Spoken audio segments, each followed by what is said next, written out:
विभागीय रासयोग कार्यक्रमाधिकारी बैठक या ठिकाणी आयोजित होत आहे। मी शब्द सुनामी सर्वप्रथम आपल्या सर्वांचं हार्दिक स्वागत करतो। मी मंचावरील मान्यवरांना विनंती करतो की आपण आसन ग्रहण केलेलेच आहे। या कार्यक्रमाचं अध्यक्षस्थान ग्रहण करण्यासाठी मी डॉक्टर गणपत मोरे विभागीय शिक्षण उपसंचालक लातूर आपणास विनंती करतो की सर आपण आसन ग्रहण करावं आणि या कार्यक्रमाचं प्रमुख पाहुणे म्हणून आपण स्थान स्वीकारावं। तसेच या कार्यक्रमासाठी अध्यक्ष म्हणून महाविद्यालयाचे प्राचार्य सन्माननीय डॉक्टर शिवाजी गायकवाड सर आपण या ठिकाणी उपस्थित आहात म्हणून आम्ही आपलंही हार्दिक स्वागत करतो। तसेच विभागीय सहाय्यक शिक्षण संचालक लातूर सन्माननीय श्रीमती वंदना फुटाणे मॅडम मी आपलंही या ठिकाणी हार्दिक स्वागत करतो। तसेच उस्मानाबाद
एक उदासीनता, एक स्थैर्य खऱ्या अर्थाने सगळ्याच क्षेत्रामध्ये आलेला आहे.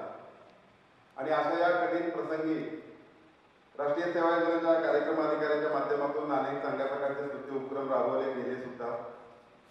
परंतु खरं तर ध्यान बऱ्याच वेळा अधिकारी म्हणल्यानंतर वेळेची सगळी तारंबळ असते, खूप टाईट शेड्यूल असतं आणि अधिकारी म्हणल्यानंतर एक प्रचंड धाक आणि एक दरारा धबधबा असतो. परंतु मला खूप आनंद वाटतो की राष्ट्रीय सेवा योजनेच्या साठी म्हणून दोन्ही अधिकारी माननीय मोरे साहेब जे माझी पहिली त्यावेळेस त्यांची भेट झाली तर त्यांनी माझा नंबर घेतला आणि सांगितलं की जर कधी अडचण पडली तर मला तुम्ही फोन करा. त्यानंतर फुटाणे मॅडमचे तसंच जसं घरातले संबंध आपले असतात, घरगुती जसं संबंध असतात त्याप्रमाणे मॅडमने सांगितलं की मला एक कार्यक्रमाची खूप आवड आहे, येणाऱ्या काळात आपण खूप छान पद्धतीने कार्यक्रम आपण आयोजन करूया.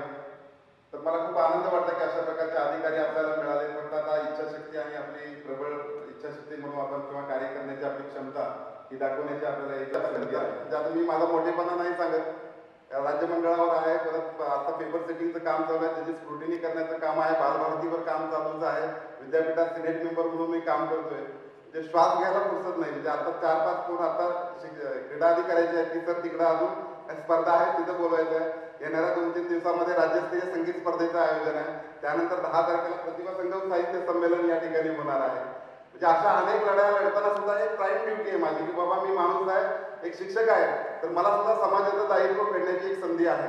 आणि मला सांगायला आनंद वाटतो माननीय प्राचार्य साहेबांच्या मार्गदर्शनाखाली आझादी का अमृत महोत्सव आता सगळीकडे चालू आहे आणि त्यानिमित्ताने मी एक सुंदर अशा प्रकारचं एक व्याख्यान तयार केलंय जवळपास 50 मिनिटाचं.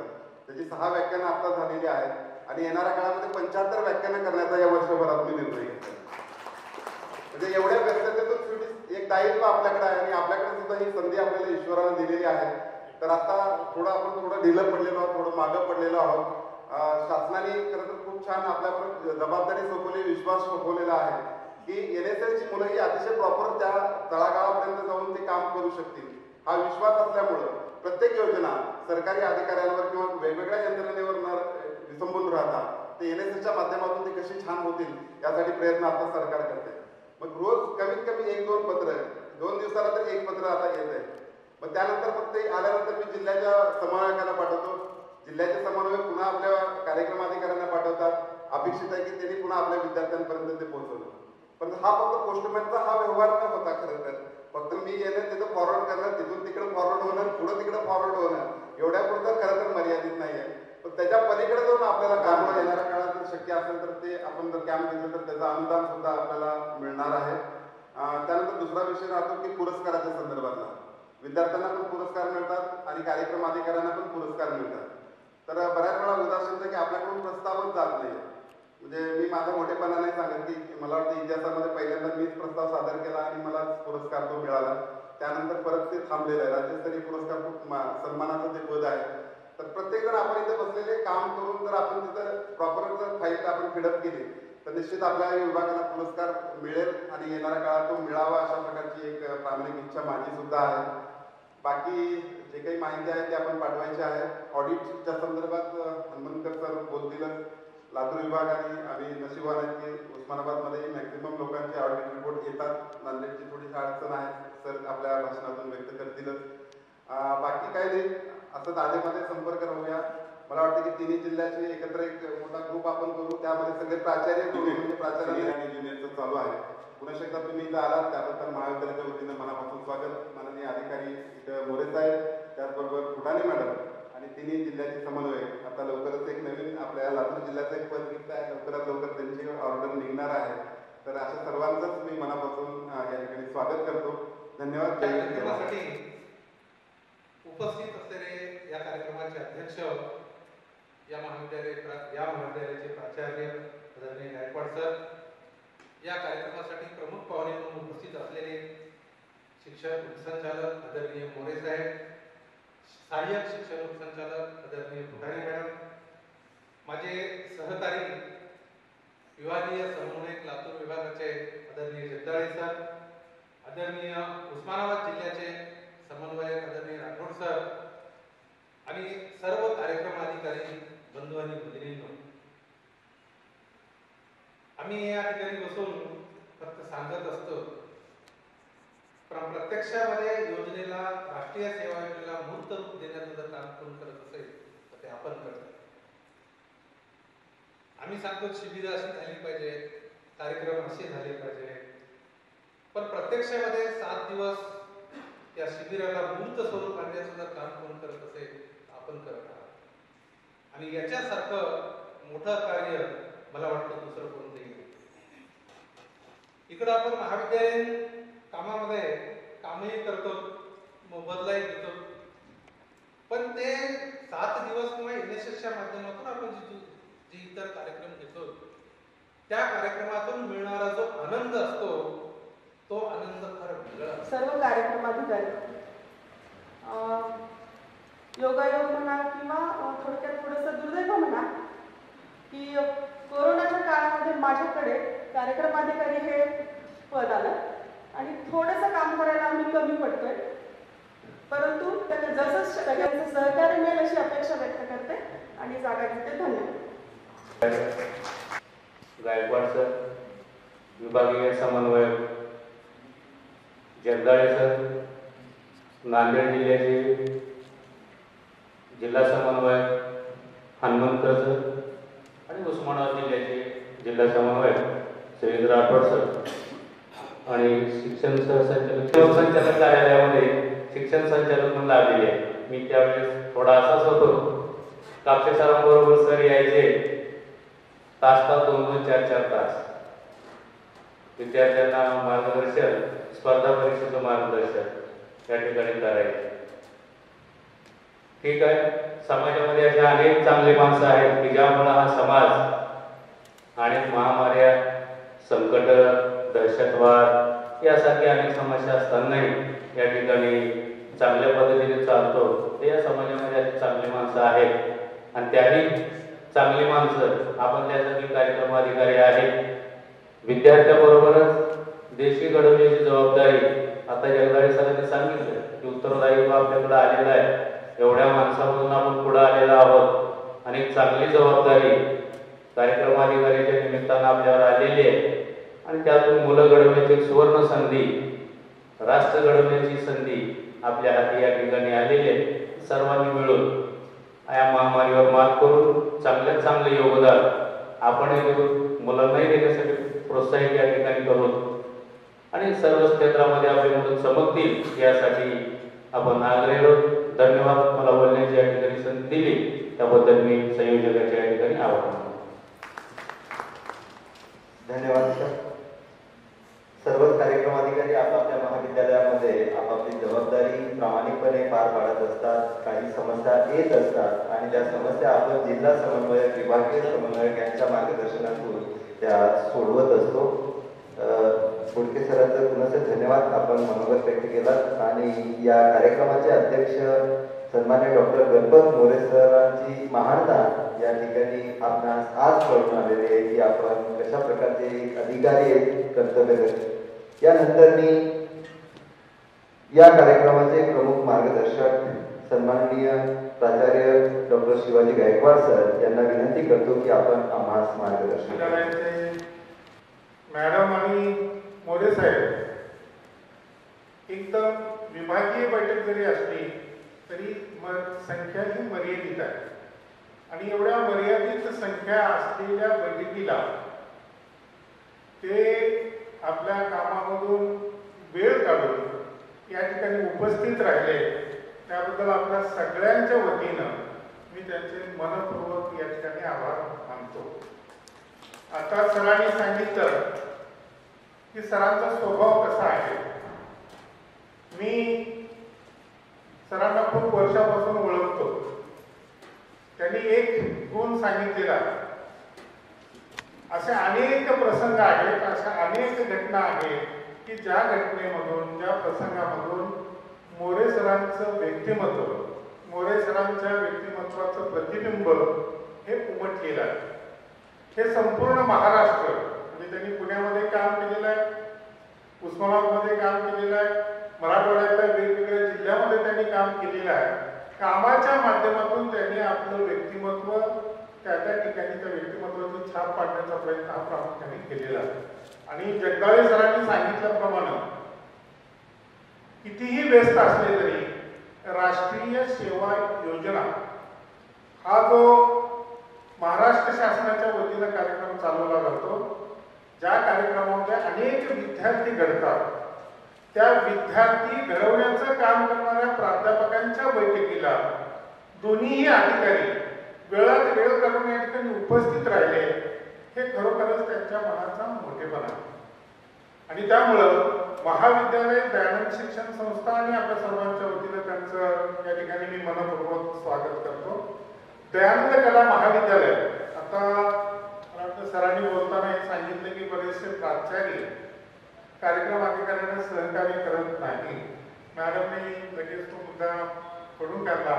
काही प्राचार्य असतात चांगले, काही प्राचार्य आडकाठी करण्याचा प्रयत्न करतात. दोन्ही प्रवृत्तीचे लोक हे असतात. पण खऱ्या अर्थानं राष्ट्रीय सेवा योजना विभागाच्या वतीने जे वेगवेगळे उपक्रम राबवले जातात, त्यांना कुठल्याही प्राचार्याने आडकाठी करण्याची गरज नाही. कारण हा सामाजिक उपक्रम आहे. आपले जे विभागीय समन्वयक आहेत ते आमच्याच महाविद्यालयाचे विद्यार्थी आहेत, राष्ट्रीय सेवा योजनेचे ते विद्यार्थी आहेत. ते जे घडले ते केवळ आणि केवळ राष्ट्रीय सेवा योजना विभागातून घडलेले आहेत. आमच्या महाविद्यालयाचा एक विद्यार्थी जो आता स्वामी रामानंद तीर्थ मराठवाडा विद्यापीठाच्या राष्ट्रीय सेवा योजनेचा संचालक आहे, डॉक्टर शिवराज बोकडे, ज्यांना राष्ट्रपती पुरस्कार प्राप्त आहे. ते नांदेडच्या यशवंत महाविद्यालयामध्ये इतिहासाचे प्राध्यापक आहेत. आणि त्यांचं उदाहरण आपल्या बैठकीमध्येच नाही तर महाराष्ट्रातल्या प्रत्येक बैठकीमध्ये महाराष्ट्रामधल्या प्रत्येक एनएसएसच्या विद्यार्थ्यांसमोर ठेवण्यासारखं आहे. ते ज्यावेळेस 11वीला प्रवेशित होते तर त्यांना मराठीमध्ये व्यवस्थितपणे वाक्य पूर्ण करता येत नव्हतं. अत्यंत छोट्या खेड्यामधून, ग्रामीण भागामधून आलेले, रेणापूर तालुक्यामध्ये त्यांचं काम. महाविद्यालयीन जीवनामध्ये कॉलेज काय असतं, तिथं कसं राहिलं पाहिजे याचं कुठलंही ज्ञान त्यांना नव्हतं. त्यांचा प्रवेश राष्ट्रीय सेवा योजनेमध्ये झाला आणि राष्ट्रीय सेवा योजनेमध्ये प्रवेश घेतल्यानंतर दयानंद कला महाविद्यालयाचे माजी प्राचार्य डॉक्टर वामनराव पाटील सर, त्यांनी वेळोवेळी त्यांना संधी दिली. कधी सूत्रसंचालन करायला सांगितलं, कधी पाहुण्याचा परिचय द्यायला सांगितला, कधी मग मध्ये थोडं कार्यक्रमाविषयी प्रस्तावना करायला सांगितलं.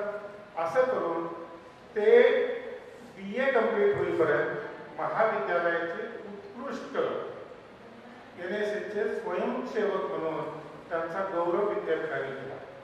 याच महाविद्यालयामध्ये त्यांनी तासिका तत्वावर काही दिवस नोकरी केली आणि नंतर यशवंत महाविद्यालयामध्ये लागले आणि राष्ट्रीय सेवा योजनेचा एक उत्कृष्ट नमुना म्हणून शिवराज बोकडे सरांचं उदाहरण आपल्याला सांगता येईल. एवढे एकच उदाहरण आहे असं नाही.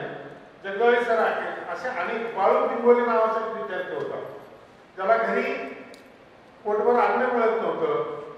तो सेवा योजनेमध्ये काम करायचा, 7 दिवसाच्या शिबिरामध्ये रात्रंदिवस मेहनत करायचा.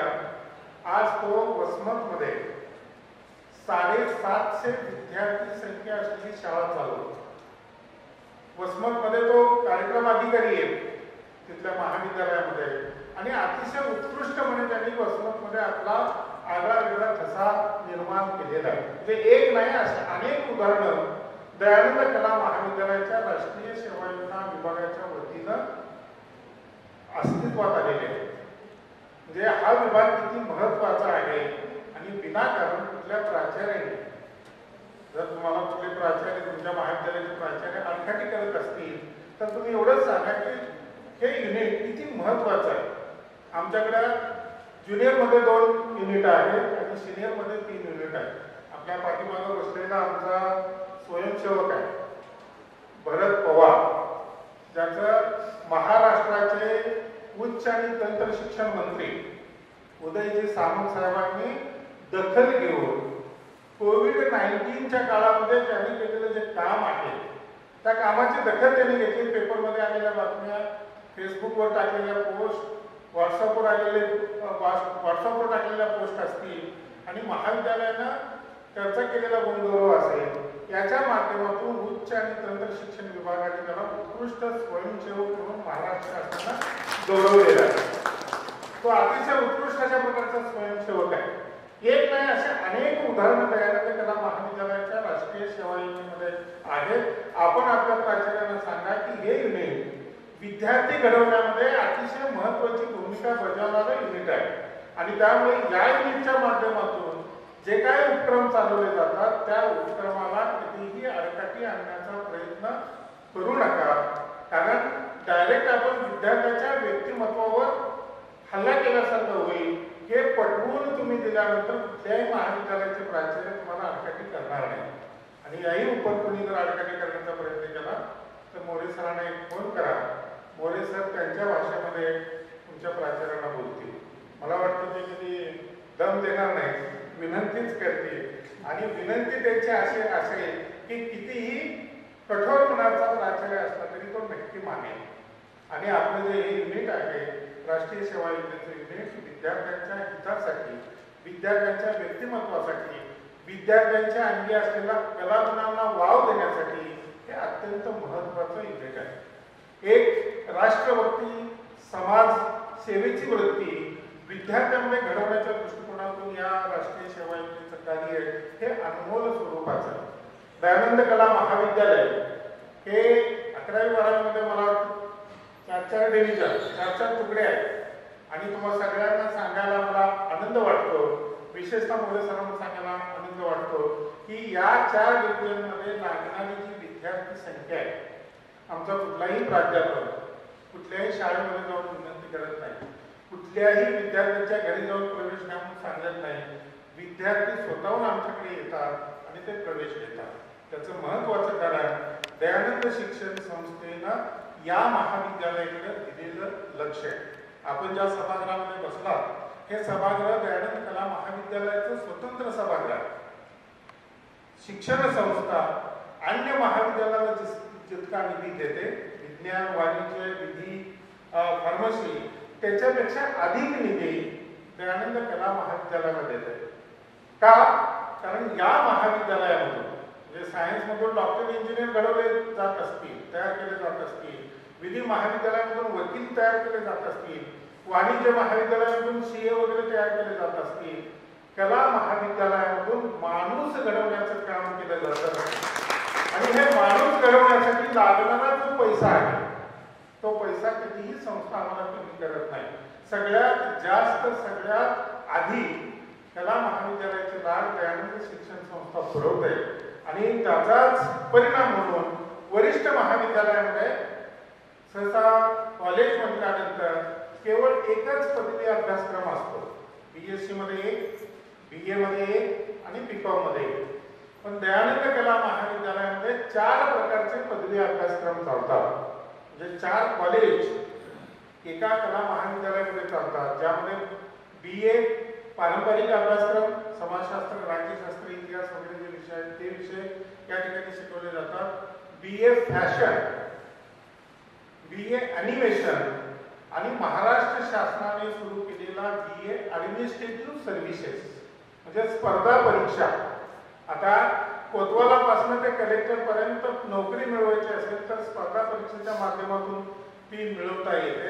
ही बाब महाराष्ट्र शासनाने विचारामध्ये घेऊन जिल्ह्याच्या मुख्यालयाच्या ठिकाणी एक महाविद्यालय महाराष्ट्र शासनाने देण्याचा संकल्प केला आणि कला महाविद्यालयाने तो प्रस्ताव पाठवला आणि कला महाविद्यालयाला BA ॲडमिनिस्ट्रेटिव्ह सर्व्हिसेस नावाचा पदवी अभ्यासक्रम, ज्या पदवी अभ्यासक्रमामध्ये सर्व प्रकारच्या स्पर्धा परीक्षेची तयारी म्हणजे कोतवाल पासून ते कलेक्टर पर्यंत जे वेगवेगळे अभ्यासक्रम आहेत ते सगळे अभ्यासक्रम एकत्रित करून केवळ 10,000 रुपयामध्ये, म्हणजे फर्स्ट इयरला 10, सेकंड इयरला 10 आणि थर्ड इयरला 10, म्हणजे 30,000 रुपयामध्ये स्पर्धा परीक्षेची पूर्ण तयारी करून घेण्याचा पदवी अभ्यासक्रम दयानंद कला महाविद्यालयामध्ये आहे.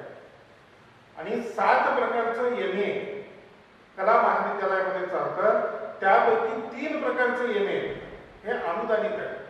म्हणजे मराठवाड्यामधल्या किंवा महाराष्ट्रामधल्या कुठल्याही कॉलेजमध्ये अनुदानित पदव्युत्तर अभ्यासक्रम 3 विषयामध्ये तुम्हाला आढळून येणार नाही. तो दयानंद कला महाविद्यालयामध्ये आहे. मराठी, इंग्रजी आणि हिंदी.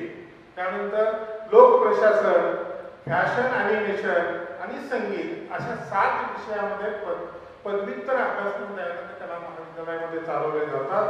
आणि सगळ्यात आनंदाची बाब, आमच्या महाविद्यालयामध्ये शिक्षण घेणारे जे विद्यार्थी आहेत ते विद्यार्थी गुणवत्ता यादीमध्ये अग्रक्रमाने असतात. मोरे सरांना सांगायला आनंद वाटतो, 4 प्रकारच्या पदवी अभ्यासक्रमामध्ये स्वामी रामानंद मराठवाडा विद्यापीठ प्रत्येक पदवी अभ्यासक्रमाला 3 विद्यार्थी विद्यापीठामध्ये पहिला, दुसरा आणि तिसरा काढतात. म्हणजे 4 विद्यार्थी विद्यापीठातर्फे मिरिटमध्ये BA पदवी अभ्यासक्रमामध्ये डिक्लेअर केला जातात. त्या 12 पैकी 9 विद्यार्थी एकट्या दयानंद कला महाविद्यालयाचे, राहिलेले 3 विद्यार्थी बाकी 4 जिल्ह्यामधल्या वेगवेगळ्या महाविद्यालयाचे. 7 पदव्युत्तर अभ्यासक्रम जे चालवले जातात त्या 7 पदव्युत्तर अभ्यासक्रमामध्ये विद्यापीठ 21 विद्यार्थ्यांची गुणवत्ता यादी जाहीर करते. त्या 21 मध्ये एकट्या दयानंद कला महाविद्यालयाचे 15 विद्यार्थी आणि 6 विद्यार्थी राहिलेल्या बाकी 4 जिल्ह्यामधल्या महाविद्यालयाचे. यावरून हे लक्षामध्ये येईल की हे महाविद्यालय किती गुणवंत विद्यार्थी घडवतं. दयानंद शिक्षण संस्था ही पाठीमागे राहिलेली नाही. या संस्थेनं गेल्या 2 वर्षापासून दयानंद गुणवंत शिष्यवृत्ती सुरू केलेली आहे. जे विद्यार्थी विद्यापीठामध्ये प्रथम, द्वितीय आणि तृतीय येतील त्या विद्यार्थ्यांसाठी संस्थेच्या वतीनं 10,000, 7,000 आणि 5,000 रुपये अशी शिष्यवृत्ती दरवर्षी दिली जाते. आणि ह्या शिष्यवृत्तीची रक्कम आहे 1,78,000 रुपये. नुकतंच संस्थेच्या वतीनं ती शिष्यवृत्ती विद्यार्थ्यांना प्रदान करण्यात आलेली आहे. एवढंच नाही तर जे विद्यार्थी BA फर्स्ट इयरला, जे विद्यार्थी BA सेकंड इयरला आणि MA प्रथम वर्गाला शिकतात त्याची गुणवत्ता यादी काही विद्यापीठ काढत नाही. त्याची गुणवत्ता यादी महाविद्यालय काढतं. जे विद्यार्थी फर्स्ट इयरमध्ये फर्स्ट असतील, सेकंड इयरमध्ये वर्गात पहिले असतील आणि MA फर्स्ट पार्टमध्ये पहिले असतील त्या विद्यार्थ्यांना दयानंद शिक्षण संस्थेच्या वतीनं ₹5,000 शिष्य विद्यालयामध्ये कुठलेही उपक्रम असो. जगदाळे सरांनी सांगितलं आणि मला सांगायला मोरे सरांना आनंद वाटतो की कोविडच्या अगोदर जेव्हा विभागीय बैठक होती त्यावेळी जगदाळे सरच विभागीय समन्वयक होते. बरेचसे कार्यक्रम अधिकारी आजच्या बैठकीमध्ये नवीन दिसायला लागलेले 2 वर्षापूर्वी जे होते त्यांना कल्पना असेल. खाली आमच्या रूम नंबर 7 मध्ये आपण विभागीय बैठक दयानंद कला महाविद्यालयामध्ये घेतलेली. जेव्हा जगदाळे सरांनी प्रस्ताव ठेवला मी म्हणलं सगळ्यात आनंदाची गोष्ट की आपल्याकडं परत संधी मोरे साहेबांनी दिलेली. म्हणजे एवढे महाविद्यालय जिल्ह्यामध्ये असताना, 3 जिल्ह्यामध्ये एवढे महाविद्यालय असताना परत आम्हाला ही संधी मिळणं हे देखील आमचं नशीब आहे. आणि मी तात्काळ होकार दिला आणि एक गाठ मात्र टाकली की मोरे साहेबांना बैठकीला घेऊन येणं ही तुमची जबाबदारी आहे. जर सर येत असतील आपण बैठक तर घेऊच, पण सर जर बैठकीला आले आणि त्यांनी कार्यक्रम अधिकाऱ्यांना मार्गदर्शन केलं तर निश्चित स्वरूपामध्ये मला आनंद होईल. कारण सरांचे आणि माझे कौटुंबिक संबंध आहे. आणि मी सर जॉईन झाल्यापासून नेहमी प्रयत्न करतो की महाविद्यालयामध्ये, कला महाविद्यालयामध्ये आपले एकदा पाय लागू द्या. ते म्हणाले मी येईन. बाजूच्या सायन्स कॉलेजमध्ये येऊन गेले पण कला महाविद्यालयामध्ये आले नव्हते. ते आज या कार्यक्रमाच्या आपल्यामुळं, आपल्या सर्वांचे महाविद्यालयाच्या वतीने मी मनपूर्वक आभार व्यक्त करतो की केवळ आपल्यामुळं आज मोरे साहेब कला महाविद्यालयामध्ये आलेले आहेत आणि कला महाविद्यालयासाठी येऊन त्यांनी इतका वेळ आपल्यासाठी दिलेला आहे. त्यामुळे त्यांचंही या ठिकाणी मी मनपूर्वक स्वागत करतो. राष्ट्रीय सेवा योजना विभाग हा खरोखरच विद्यार्थ्यांच्या दृष्टिकोनातून अत्यंत महत्वाचा आहे आणि या महत्वाच्या विभागामध्ये आपण कार्यक्रम अधिकारी म्हणून काम करतात. अनेक विद्यार्थी घडवतात. विद्यार्थी घडवणे हे आपलं काम आहे, पण त्यांच्यामध्ये समाजसेवेची वृत्ती वाढीस लावतात. हे तुम्ही फार मोठं काम करता. त्याचं फळ तुम्हाला निश्चित स्वरूपामध्ये मिळेल. आपण सर्वजण मिळून अशा प्रकारचं काम व्यवस्थितपणे करण्याचा प्रयत्न या ठिकाणी करू आणि तुमच्यामधून तुमच्या माध्यमातून अनेक विद्यार्थी शिवराज कोकणेसारखे विद्यार्थी अनेक विद्यार्थी घडावे अशा प्रकारची अपेक्षा या ठिकाणी व्यक्त करतो आणि अधिक न बोलता थांबतो. जय हिंद, जय महाराष्ट्र. जशी कॉलेजच्या लेवलला NSS ची ऍक्टिव्हिटी संच मान्यतेच्या कॅम्प सोबत किमान एक युनिटची नोंदणी करायची आणि संच मान्यता घेऊन जायची. म्हणजे हे मला याच्यासाठी करायचं की मी परभणीला असताना आमच्याकडे MB पवार म्हणून शिक्षणाधिकारी होते. आम्ही स्काउट गाईडची ऍक्टिव्हिटी खूप चांगल्या प्रकारे राबवली होती. या स्काउट गाईडच्या संच मान्यतेच्या सोबत कंपल्सरी एका शाळेचं एक युनिट असलं पाहिजे. युनिट नोंदवा आणि संच मान्यता घेऊन जा, असं आमचं एक ब्रीदवाक्यच आम्ही करून ठेवलेलं होतं. तसं आता या संच मान्यतेच्या या कॅम्पमध्ये युनिट NSS एक युनिट नोंदवायचं आणि संच मान्यता घेऊन जायची. आम्ही 3 वर्षाच्या कालावधीत आपल्याला संच मान्यता होत्या. हे 1 महिन्याच्या कालावधीमध्ये मोरे साहेबांनी खूप अथक प्रयत्न आणि अगदी संच मान्यता अगदी विदिन मंथमध्ये ठिकठिकाणी म्हणजे जिल्ह्याला आम्ही कॅम्प राबवून घेतलेल्या होत्या. त्याच्या आधीच ही बैठक झाली असती तर निश्चितच आपल्याला या गोष्टीचाही त्यामध्ये उल्लेख करता आला असता. पण या वर्षीच्या कॅम्पमध्ये आवर्जूनपणे युनिटच्यासाठी आपण प्रयत्न करूया. मला आता याच्यासाठी म्हणायचं की आपल्याला अनुदान मिळतं किती असेल. आपण प्रत्येक विद्यार्थ्याच्या मागे 10 रुपये घेतो. आज 10 रुपये देण्यासाठी कोणताच विद्यार्थी नकार देणार नाही. आणि जे शिबिरासाठी मिळतात तर 20,000 एका शिबिराला, 7 दिवसाच्या शिबिराला, 7 दिवसाच्या शिबिरासाठी 20,000 ना, आणि दुसऱ्या पर विद्यार्थी 450, म्हणजे साधारणपणे 50 ते 60,000. 50 ते 60,000चा खर्च करणं एखाद्या कॉलेजला काहीच अवघड नाही. कशाला अनुदानाची वाट पाहिजे? जर पालक लाखो रुपये खर्च करून विद्यार्थ्याला त्याचं करिअर घडवण्यासाठी पाहत असतील तर 50 ते 60,000मध्ये बल्की अमाऊंटमध्ये विद्यार्थ्यामध्ये माणुसकी घडवल्या जाते. तो कोणत्याच बालकाला नको नाही. आणि जर स्वतःला आता आपण जेव्हा कॉलेजचा आढावा सरांच्या ह्याच्यात पाहिलं तर एवढा मोठा आढावा, त्याच्यामध्ये 50,000 कॉलेज स्वतःच्या रेप्युटेशनसाठी स्वतःच्या ह्याच्यासाठी सहज करू शकतो. काही गोष्टीमध्ये ज्या काही अडचणी येते कार्यालय आमच्या वतीनं आम्ही करूया. तर मला असं वाटतं जेवढे कॉलेज किमान तेवढे होईल. कार्यकारिणीचे तर त्याप्रमाणे होईल, स्वयंसेवकाचं पण होईल आणि पुरस्कार तर काम केल्यानंतर मिळणारच आहे. जेव्हा आपण एखाद्या कामाची व्यापक प्रमाणामध्ये आपण चांगल्या प्रकारे काम करू तेव्हा कार्यकारिणीला पण पुरस्कार असावे, समन्वयकाला असावे. नव्हे तर आम्ही आमच्या कार्यालयाच्या वतीने एक योजना आखून, कारण आता आम्ही गाडीमध्ये येताना सुद्धा विविध योजना, आता 4 तारखेला आम्ही शिक्षणाधिकाऱ्यांची बैठक ठेवलेली, पूर्ण जिल्ह्यातील शिक्षणाधिकारी, गट शिक्षणाधिकारी वगैरे, त्या ठिकाणी पण आम्ही हा विषय मांडू आणि एक व्यापक चळवळ आपल्या विभागाच्या मार्फत देता येईल. मला हेच आवर्जून सांगायचे अजून की आता काय मॅडमनी अडचणी वगैरे, प्राचार्यांनी अडचणी वगैरे, काही प्राचार्य सपोर्ट करत नाहीत, मी त्यामध्ये हे शक्यच नाही आहे. आपण त्या ठिकाणी विषय मांडताना कुठेतरी कमी पडतो किंवा आपण अभ्यासातल्या काही तासिका काढून इकडे घेतोय आणि विद्यार्थी घडवण्याच्या हेच करतोय, अशातला भाग नाही.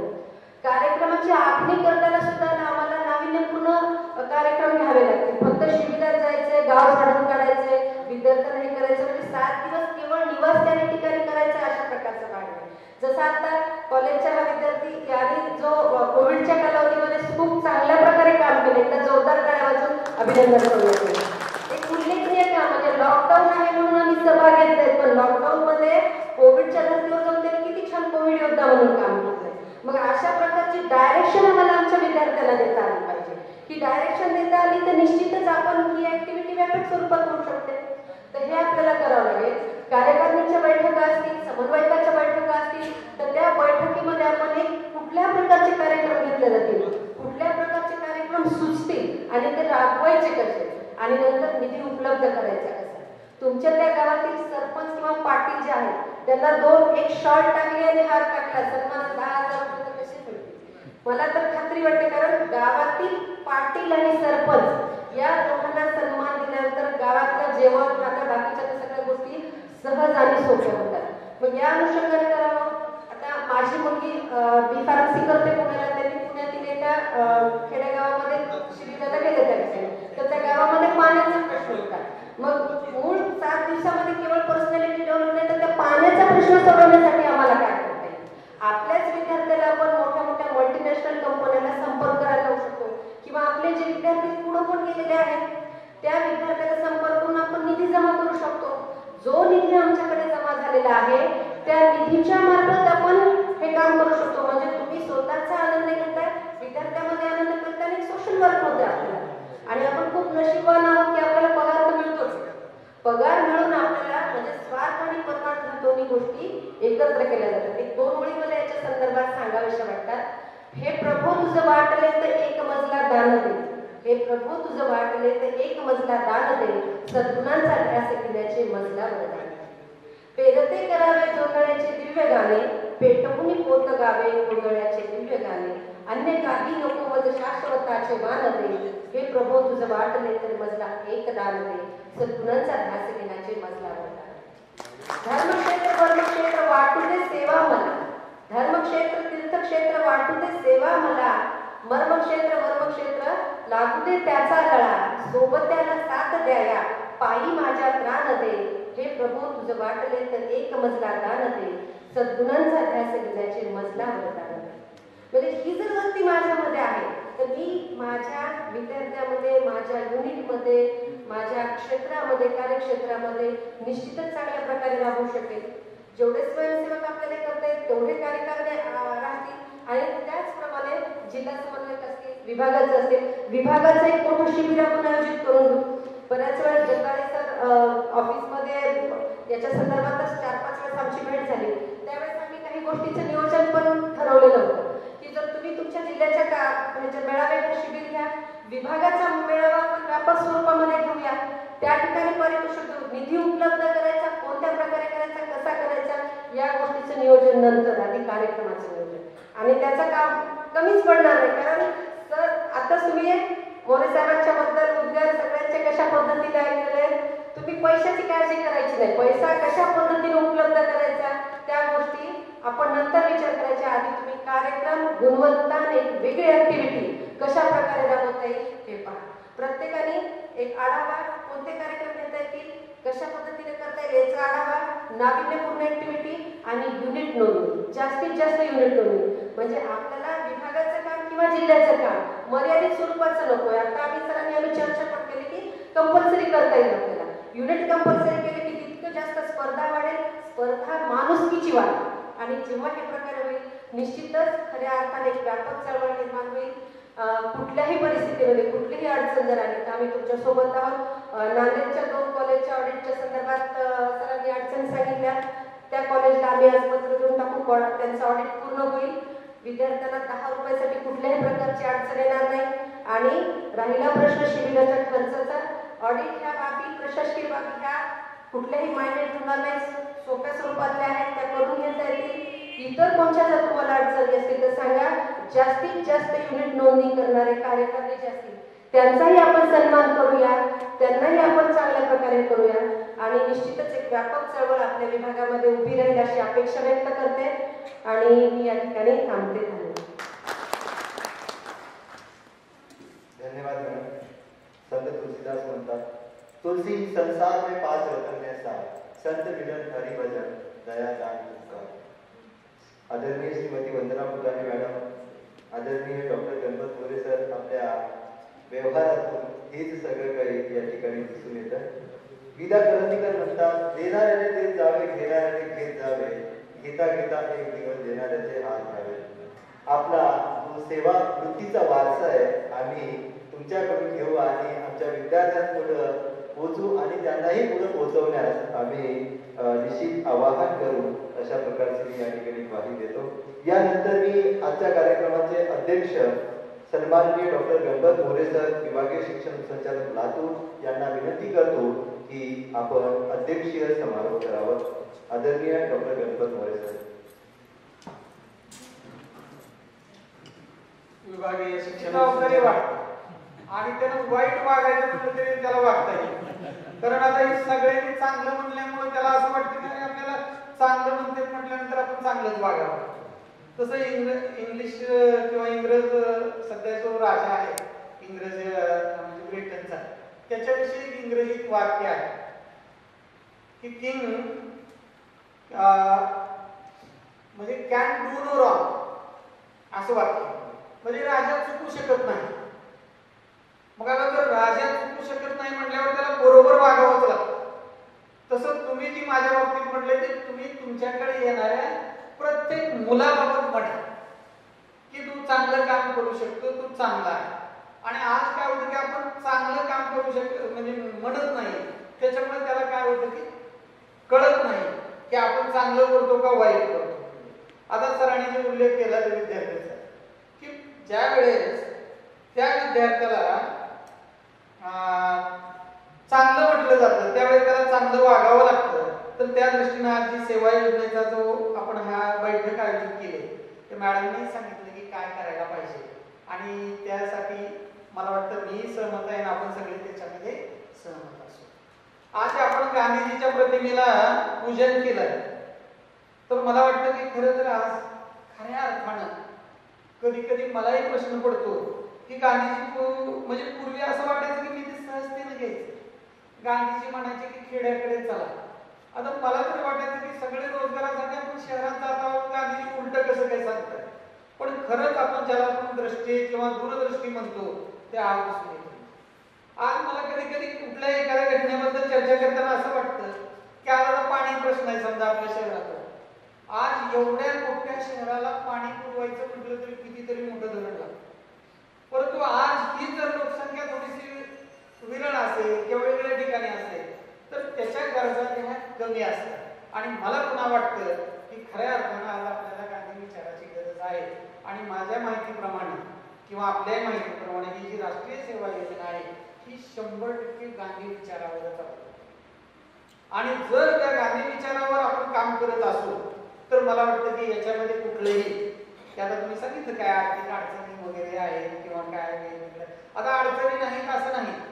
आणि ज्या दिवशी अडचण संपेल त्या दिवशी कुठलीच व्यवस्था जगात राहणार नाही. कुठलीही घ्या, सिस्टीम घ्या, आपलं घर घ्या, अडचणी आहेत म्हणून आपण आपली जी योजना आहे किंवा आपल्या ज्याला कार्यक्रम अधिकारी म्हणून नियुक्ती केली त्या अडचणी आहेत म्हणून केली.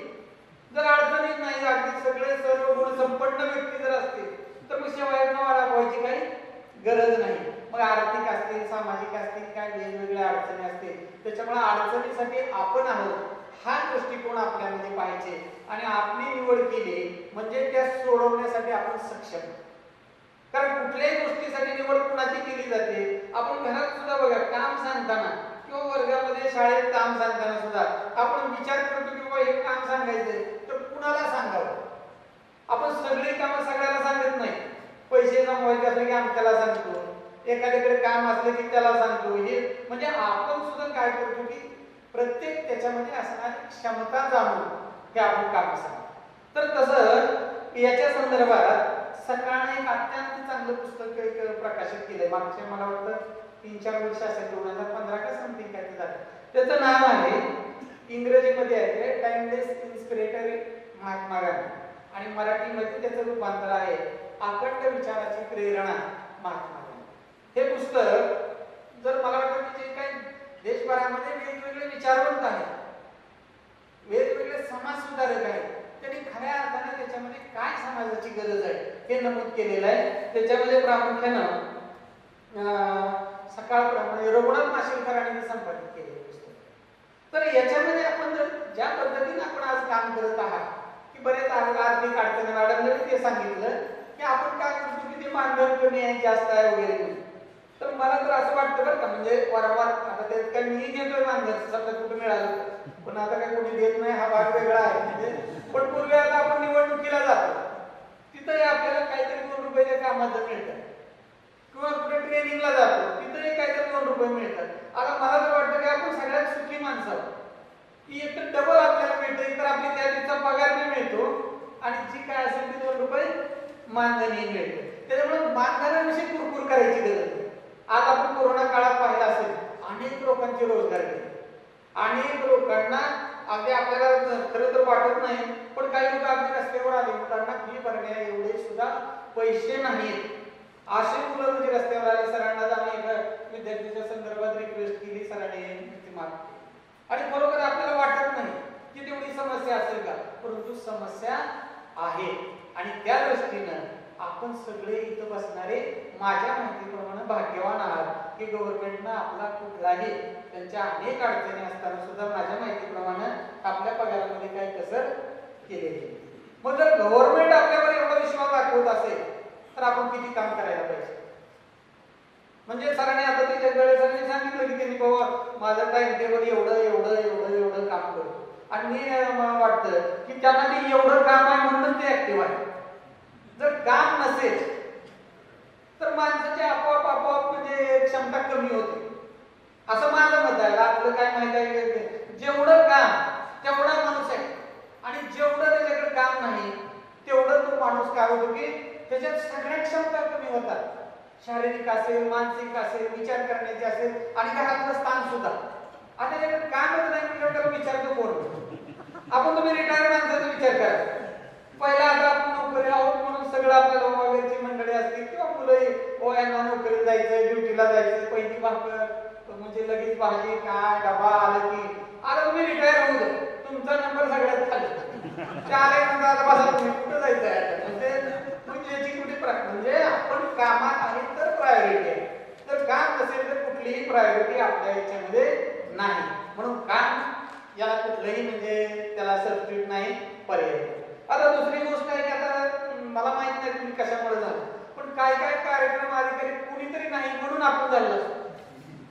म्हणजे बाबा आता कुणाला तर द्यायचंय मग घ्या तुम्ही बाबा दिला, पण ते रडत राहू आपल्याला त्यातलं काही इंटरेस्ट नसतो आणि आपण बघा आपल्याला कसं तरी करतो. मला असं वाटतं की कुठलंही काम असेल फार तर ते देईपर्यंत टाळ करा. जर तुम्हाला त्यात इंटरेस्ट असेल तर बाबा एकदा देऊ नका म्हणा, प्राचार्यांना रिक्वेस्ट करा, छापाचा काय करायचं ते करा.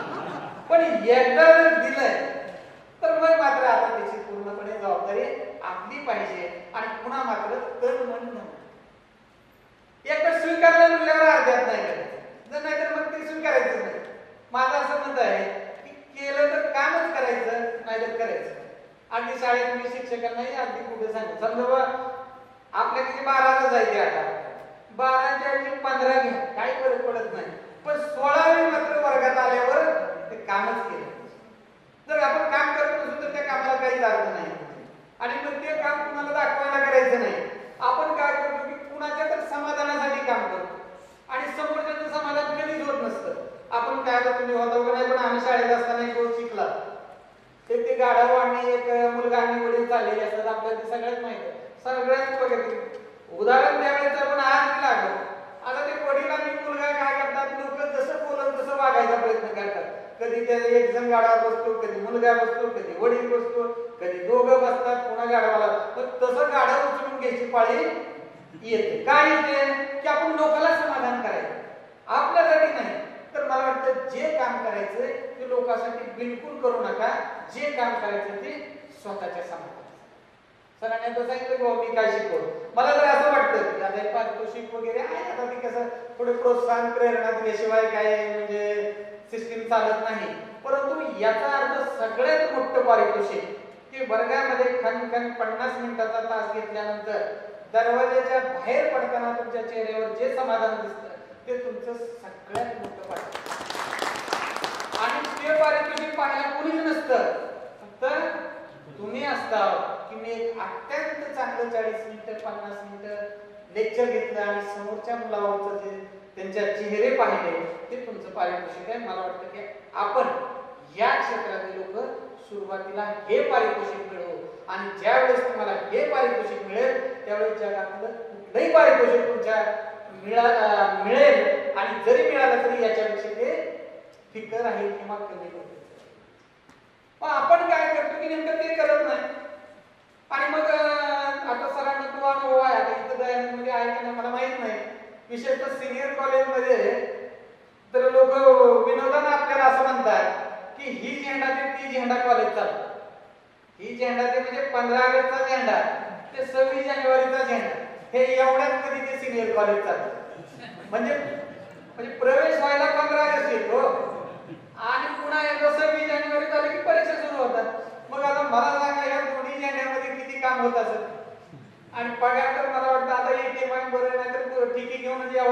सगळ्याला पोत मी काय टिकं पोत म्हणजे मग एवढा आपल्याला टिक्यानं पोत्यानं पगार मिळतो आणि आपला कामाचा जर विचार केला तर मला वाटतं जगातल्या कोणाच्या राष्ट्रपतीपेक्षा सुद्धा आपला पगार कामाचा नेता जर तुलना केली तर आपल्याला पगार जास्त आहे. तुम्हाला मला सगळ्याला म्हणजे काय ते तुम्हाला बोललं म्हणजे मी नाही असं नाही सगळे की आपण कामच 200 दिवस करतो मिनिमम 200 दिवस काय एखादा जास्त दिवस करत असेल तर काय वाटत नाही. तुम्ही बघा मला उद्या कॅल्क्युलेशन करून सांगा आणि जगामध्ये अशी कुठलीच नोकरी नाही की 200 दिवस काम आणि 350 दिवसाचा पगार. कुणी तुम्ही विचार करून सांगा आणि तुमचा पगार आणि केलेल्या कामाचं जर तुम्ही ऑडिट केलं तर कुठल्याही IT इंजिनियर पेक्षा तुमचा पगार हा जास्त आहे. फक्त तो पॅकेज मध्ये मोजतो तुम्ही महिन्याला मोजता एवढा फरक सांगताना तो पॅकेज सांगतो आपण महिन्याला सांगतो. तर म्हणजे याचा अर्थ चांगली गोष्ट आहे म्हणजे याचा अर्थ पगार देऊ नये किंवा कमी जास्त हा विषय नाही. आपल्याला सन्मानाने जगण्यासाठी योग्य ते पगार दिलाच पाहिजे आणि म्हणून शासन परवा एसटी वाल्यांनी आलेली प्रतिक्रिया देतात तो भाग त्यांनी म्हटले की शिक्षकाला आमच्यापेक्षा जास्त पगार आहे. इतक्याची प्रतिक्रिया आहे कुणाला बी कंपॅरिझन करणं हा भाग परंतु त्यांना बी द्यावा त्याच्याबद्दल आपलं काही दुमत नाही परंतु शिक्षकाला हा पगार जास्त नाही. हा जो पगार मिळतो तो योग्य आहे. आता आपल्याला माहित आहे का नाही की पगार आपल्याला एवढा कशासाठी दिला जातो. तुम्ही जेलचे कोण असेल ना आपल्याला माहित आहे जेलच्या याच्यामध्ये त्यांच्या क्वार्टरमध्ये एक रूम असते त्यांची त्या रूमचं लाईट बिल शासन भरतं. कोर्ट म्हणजे जे जज आहेत त्यांना जे एक रूम असते की त्याचा अभ्यास त्यानं तिथं करावा त्याचं बिल आम्ही शासन भरतो. तसं आपल्याला जो काही हा पगार दिलेला असतो तो काही पगार हा आपल्याला नवीन पुस्तकं खरेदी करता यावी नवीन कुठं फिरायला जावं फिरायला म्हणजे किंवा जेणेकरून तुम्ही गेल्यानंतर काहीतरी अभ्यास करावा काय दोन पुस्तकं महिन्याला नवीन घ्यावी वाचावं आणि आमच्या शिक्षकाला कुठलीही आर्थिक अडचण येऊ नये की ज्याचं मानसिक संतुलन हे चांगलं राहावं आणि तो विद्यार्थ्याला चांगल्या पद्धतीने शिकवा. आता आपल्याला काही माहिती आपल्याला वाटतं की तो माझा हक्क आहे मला तेवढ्यासाठी पगार हा आपल्यासाठीच आहे. घर घ्यायला शेती घ्यायला याला बिलकुल पगार देत नाही. आता आपण सोय म्हणून आपण काढतो सोसायटी कार्ड आमचं कार्ड हे तुम्ही बघा आपल्या पगारात कुठंच नाही. जर घर घ्यायला पगार दिला असतं तर शासनानं घराच्या किमती बघून तुमचा पगार ठरवला असता. गाड्या घ्यायला दिला असता पगार तर गाड्याच्या किमती बघून तुमचा पगार ठरवला असता. पगार हा फक्त महागाई निर्देशांकासाठी संबंधित आहे. त्यामुळे आपल्याला चांगलं राहण्यासाठी चांगले कपडे चांगले विचार चांगलं अन्न चांगलं वाचन लेखन याच्यासाठी आता याच्यामध्ये आपले बरेच लोकांचं असं पेन्शनचं चालू आहे की लोकांचं म्हणणं पेन्शन कशासाठी दिली जाते आपल्याला माहिती आहे तुम्हाला आपल्याला पेन्शन का दिली जाते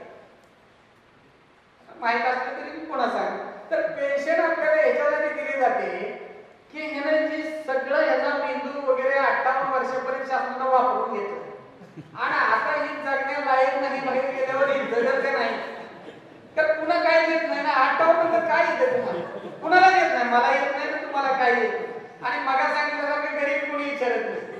मग त्यामुळं 58 वर्षानंतर ह्याला जगण्याची सुविधा असावी म्हणून तुम्हाला पेन्शन काय शासन म्हणजे बाबा हा काम केलंय म्हणून देत नाही. आपल्याला पेन्शन ही काम केलं नाही पण हे काम सोडून दिल्यानंतर कसं जगेल याच्यासाठी आपल्याला पण आपण काय म्हणतो की आपण म्हणलंय चांगलं काम केलं सेवा केली आमचं केलं तर त्याच्यासाठी नाही. तर याचा अर्थ आपण जी काही सामाजिक बांधिलकी आहे ही मात्र स्वतः काम किती होईल. आता बऱ्याचदा मी आता कसं आहे की सरांनी मला तो विषय राहिला सिनियर कॉलेजला काय होतं की प्राध्यापक शिकवत नाही म्हणजे आता हा आरोप नाही सर सकट पण एक तरी माझ्या रिडिंग मध्ये का शिकवत नाही तर वर्गात मुलं का नाही तर प्राध्यापक किती दिवस असं व्यस्त प्रमाण चालू आहे सगळं. आता मला सांगा कुणीतरी दोघांनी मागे पुढे व्हावं लागेल ना. एक तर प्राध्यापकांना जर 2 असली तर 2ला शिकवायला सुरू करावं लागेल किंवा मुलांनी तर नका का प्राध्यापकीना आपण बसून तरी राहावं लागेल. परंतु हे कुठंच घडत नाही आणि मग शिक्षिका BA MA PhD झालेली मुलं हे बाहेर समाजात पडतात आणि मग पुन्हा रतन टाटासारखी व्यक्ती अशी म्हणते की मला जे पाहिजे ते क्वालिटी मनुष्यबळ कारण जी ज्ञानाची डेप्थ पाहिजे, समजा तो BA झालाय, BCom झालाय, काय कुठली जी डिग्री, त्याचंही त्याला मिनिमम नॉलेज पाहिजे.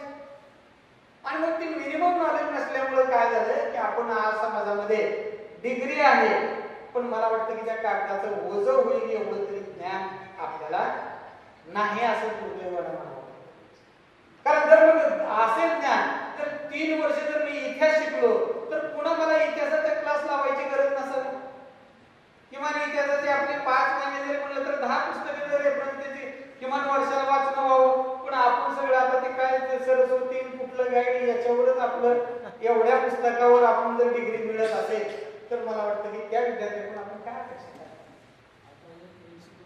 नाही काय ते म्हणजे सांगायचा मूळ उद्देश काय आहे की आणि मग जे काय समाज आहे सरांनी सांगितलं की सायन्स कॉमर्स ह्या ज्या शाखा आहेत त्याच्यापेक्षा माझं तर असं मत आहे म्हणजे सरांनी आता जे व्यक्त व्यासपीठावर लोकांनी केले त्याच म्हणतात खऱ्या अर्थानं समाजामध्ये जर सामाजिक सुरक्षा, शांतता, धार्मिक दंगे, तुरुंग कमी व्हायचं काम हे इतिहासाचं आहे किंवा कला शाखेतल्या विषयाचं आहे.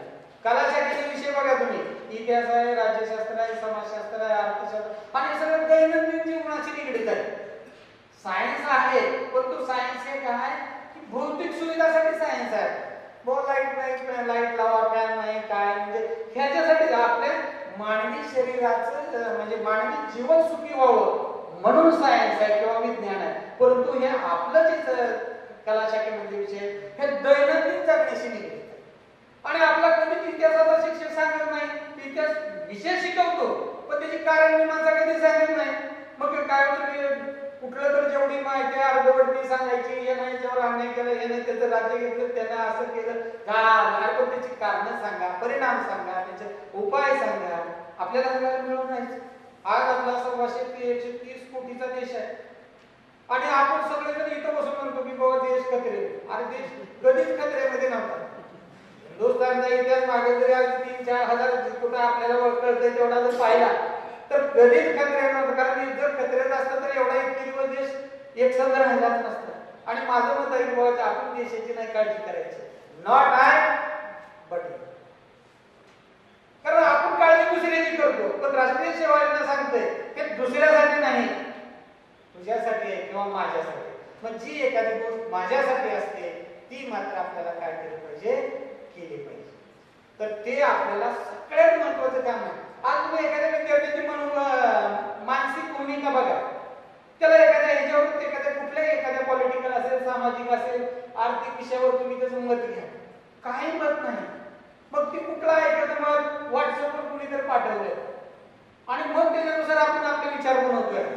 त्याच्या कारण मीमांसेमध्ये जात नाही किंवा हे खरं का खोटं, कुणीतरी व्हॉट्सअपवर पाठवलंय म्हणून मग आपण करतो. म्हणजे एवढं आपण सेन्सिटिव्ह झालो. आता परवाची गोष्ट कुठं तरी काय काय आसाममध्ये काय झालं ना आपण इथं कुणाच्या हाणामाऱ्या रोज शेजारी राहणाऱ्याचे फोड दुकानं मार का कुठं ते मिझोराम मध्ये का आसाममध्ये काय अरे ते बघा आपण ज्याच्याकडे 100-150 वर्ष शेजारी राहतो ते सगळंच विसरून गेलो. कुणी तर व्हॉट्सअप म्हणजे आपली म्हणजे बघा याच्यामध्ये आपली मानसिकता बघा कशी आहे की आपण शेजारी एखादा माणूस राहतो त्याच्याशी बोलत नाही पण कुणी तर व्हॉट्सअपवर टाकते ना आपण इथं जातो. मग ही भूमिका ह्या राष्ट्रीय सेवा योजना असेल किंवा हे असेल याच्यातून आपल्याला समतोल विद्यार्थी करायचा.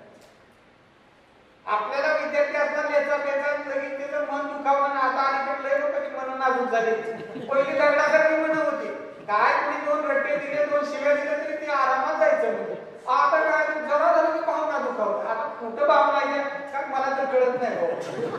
रोज एक बोल असतो याच्यामुळे यांच्या भावना नको काय भावना एवढे नाजूक नको आपल्याला की लगेच असल्या एवढे सेन्सिटिव्ह नको आणि एवढे मुरगाळवी नको की त्याला म्हणजे समाजाची कणव राहणार आहे.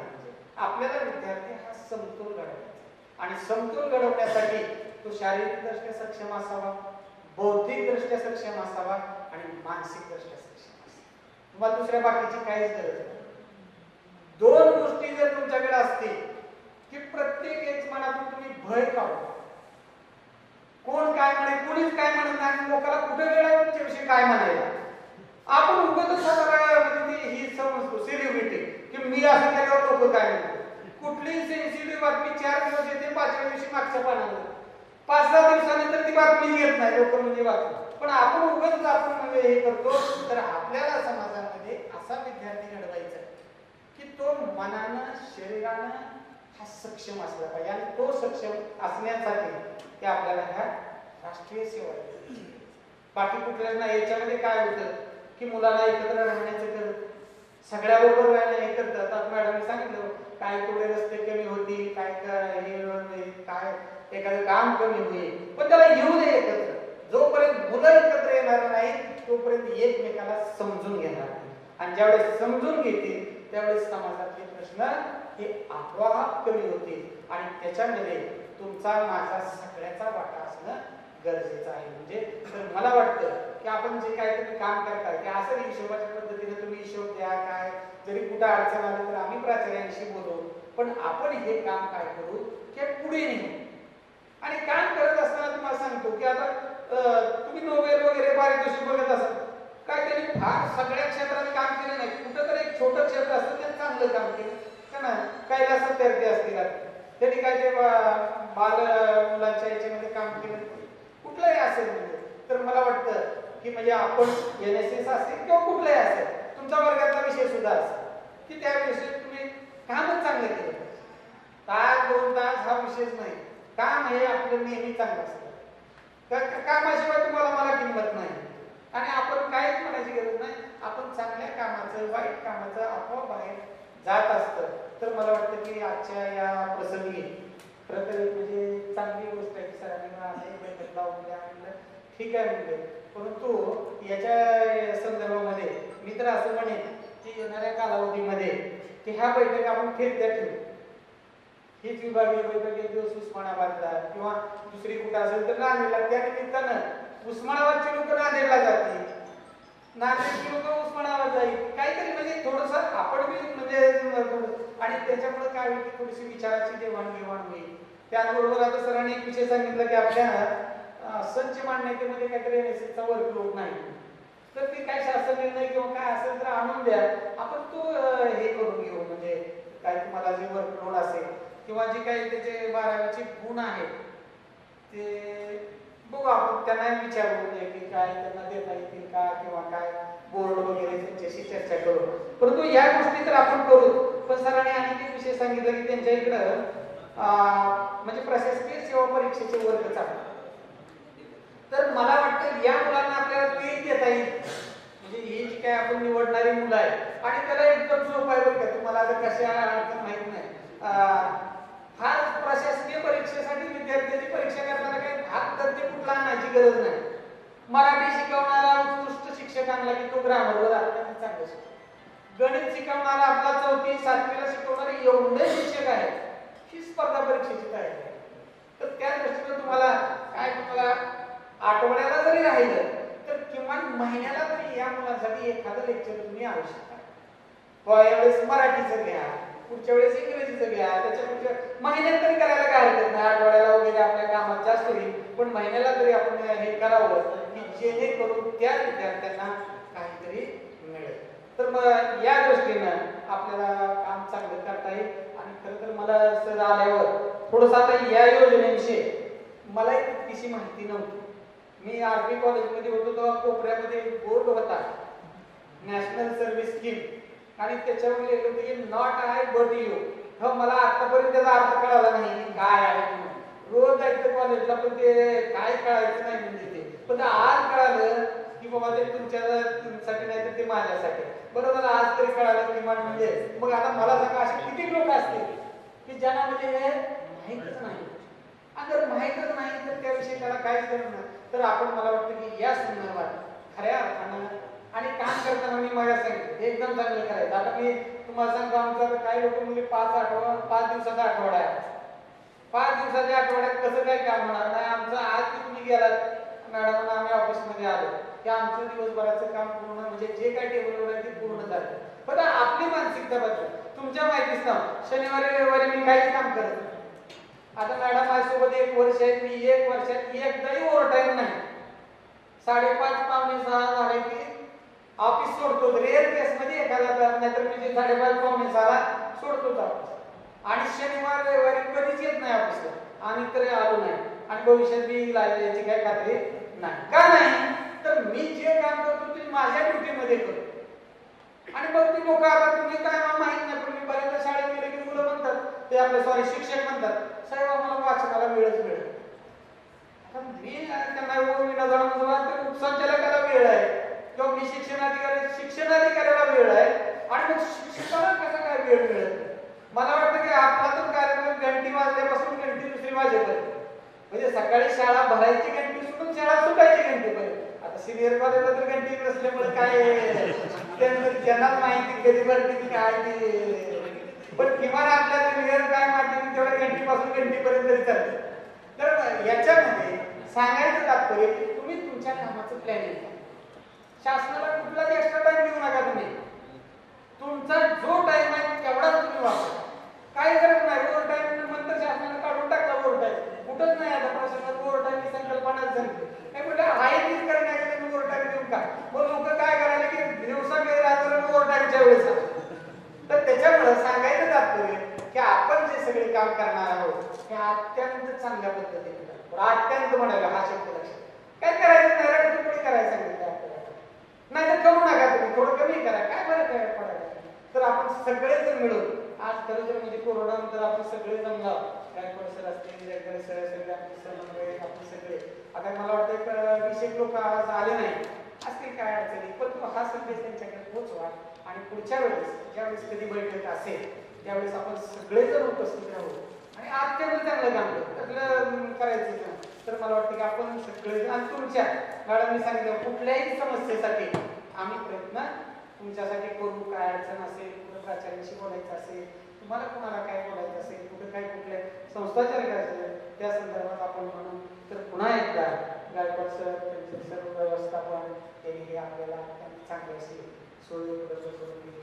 आपल्याला एकत्र येण्यासाठी व्यासपीठ उपलब्ध करून दिलं त्याबद्दल सर्व त्यांचे समन्वयक आपण सगळ्यांचं खूप खूप अभिनंदन आभार आणि येणाऱ्या कामासाठी आणि येणाऱ्या 2 वर्षासाठी आपल्याला खूप खूप शुभेच्छा. खूप खूप धन्यवाद सर. आणि कार्यक्रम अधिकारी महाविद्यालयामध्ये आपलं कार्यभार सांभाळत असताना वृक्षारोपणापासून रक्तदानापासून मतदान जनजागृतीपासून पल्स पोलिओ पासून आणि इतर जे काही सामाजिक उपक्रम आहेत त्यांच्यामध्ये कार्यक्रम अधिकारी स्वतः आणि आपल्या विद्यार्थ्यांना सोबत घेऊन समाजामध्ये राष्ट्राच्या जडणघडणीमध्ये आपलं योगदान देत असतो. सर आमच्या कार्यक्रमाधिकारी या नात्यानं आमची अशी इच्छा आहे की आमचे विद्यार्थी महाविद्यालयामध्ये 2000 विद्यार्थी आणि त्याच्यापैकी 100 विद्यार्थी फक्त राष्ट्रीय सेवा योजनेमध्ये प्रवेश घेत असतात आणि राष्ट्राच्या विकासाचं आपल्या स्वतःच्या विकासाबरोबर राष्ट्राच्या विकासाचे ते काम करत असतात.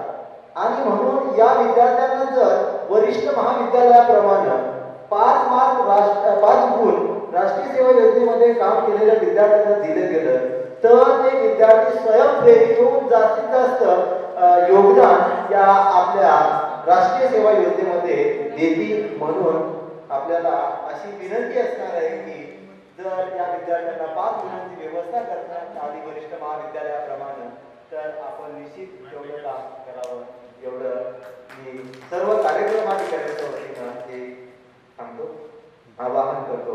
यानंतर मी या कार्यक्रमाचं आभार प्रदर्शन करण्यासाठी सन्माननीय उस्मानाबादचे जिल्हा समन्वयक सन्माननीय प्राध्यापक मोहन राठोड सरांना विनंती करतो की या कार्यक्रमाचं आभार प्रदर्शन करावं. उमटवार सरांना विनंती करतो की आपण कार्यक्रमाचं आभार प्रदर्शन करावं. तत्पूर्वी एक सूचना आहे की दयानंद कला महाविद्यालयाच्या वतीनं आपणा सर्वांसाठी भोजनाची व्यवस्था करण्यात आलेली आहे. म्हणून आपण सर्व कार्यक्रमाधिकाऱ्यांनी भोजन केल्याशिवाय जाऊ नये आणि यासाठी आपण दयानंद महाविद्यालयाचे प्राचार्य यांचं एकदा टाळ्या वाजवून त्यांचं स्वागत करूया की आपण आमची व्यवस्था केली म्हणून. धन्यवाद. मेरे देश की जिम्मेदारी नहीं है मुझे आगे बढ़ाने की बल्कि यह मेरी जिम्मेदारी है कि मैं देश के आगे बढ़ाऊं. तर आजचं अध्यक्षीय भाषण म्हणजे सत्काराचे हार कशाला, आभाराचे भार कशाला, एकमेकांच्या हृदयात घर बांधून त्या हृदयाला दान कशाला, असं मोरे सरांचं अनमोल मार्गदर्शन आज आम्हाला भेटलेलं आहे. सर अजून एक मी सांगू इच्छितो की आमच्या महाविद्यालयामध्ये आपण जसा मनोगत व्यक्त केला की 11वी-12वीला स्पर्धा परीक्षेचं मार्गदर्शन भेटलं तर अजून चांगलं होईल. तर याच वर्षी आम्ही माननीय प्राचार्य सरांनी आम्हाला या ठिकाणी विनंती केली की 11वी पासून जर आपल्या विद्यार्थ्यांना स्पर्धा परीक्षेचं मार्गदर्शन देता येईल तर काय होईल. आम्ही सरांचा प्रतिसाद देऊन यावर्षी 11वी पासून स्पर्धा परीक्षेचं मार्गदर्शन आणि व्यक्तिमत्व विकास म्हणजे विद्यार्थ्यांना बोलता आलं पाहिजे, विद्यार्थ्यांना डिस्कशन करता आलं पाहिजे, ग्रुप चर्चा करता आली पाहिजे, मत मांडता आलं पाहिजे, या दृष्टिकोनातून व्यक्तिमत्व विकास आणि स्पर्धा परीक्षा मार्गदर्शन वर्ग यावर्षी सुरू केले. 100 विद्यार्थ्यांनी प्रतिसाद दिलेला आहे, त्यापैकी 55 ऍडमिशन होतील अशी अपेक्षा आहे. तर असं एकंदरीत महाविद्यालय आमचं अतिशय 11वी पासून कोवळ्यावळापासून त्यांना अधिकारी घडवण्याचं मार्गदर्शन देतं. तर यानंतर अध्यक्षांनी म्हटल्याप्रमाणे आभार व्यक्त करतो. याशिवाय आमचे विभागीय समन्वयक डॉक्टर संदीप पांजरकर सर यांनी आज छान असा कार्यक्रम या ठिकाणी आयोजित करण्याची संधी महाविद्यालयाला दिली, त्याबद्दल त्यांचे आभार. प्राध्यापक हनुमंत सर, त्यानंतर व्यासपीठावर असलेले सर्व सर्वांनी या ठिकाणी आले बोलले त्याबद्दल त्यांचे मी या ठिकाणी आभार करतो. आपल्याही सर्वांचे विनंतीला मान देऊन कार्यक्रमाला उपस्थिती मोठ्या प्रमाणात लावला त्याबद्दल आपल्या सर्वांचे आभार. भोजनानंतर कार्यक्रम संपेल असं मी अध्यक्षतेवरती जाहीर करतो. धन्यवाद.